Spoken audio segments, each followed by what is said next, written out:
Assalamualaikum dan selamat pagi. Hari ini sekolah kami mengadakan majlis penyerahan cek sumbangan TH Plantation Berhad untuk program eBay. Mari kita saksikan tentatif program.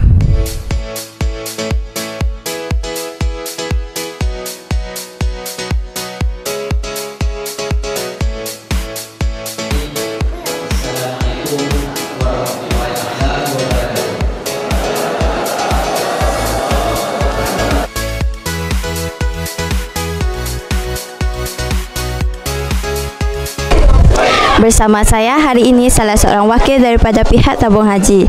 Boleh tuan perkenalkan diri?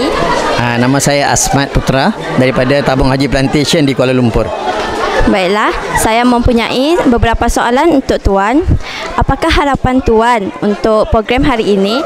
Harapan kami supaya program eBay ini bagi manfaat kepada para pelajar dan mereka dapat mendapat keputusan yang cemerlang di dalam SPM yang akan datang ini.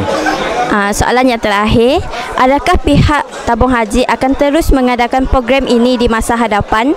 InsyaAllah di masa-masa hadapan, berdasar pada kejayaan program ini, nanti kami akan mempertimbangkan untuk terus membantu program-program di sekolah menengah kebangsaan pusat ini. Itu sahaja daripada saya. Terima kasih kerana sudi meluangkan masa. Terima kasih sama-sama kembali.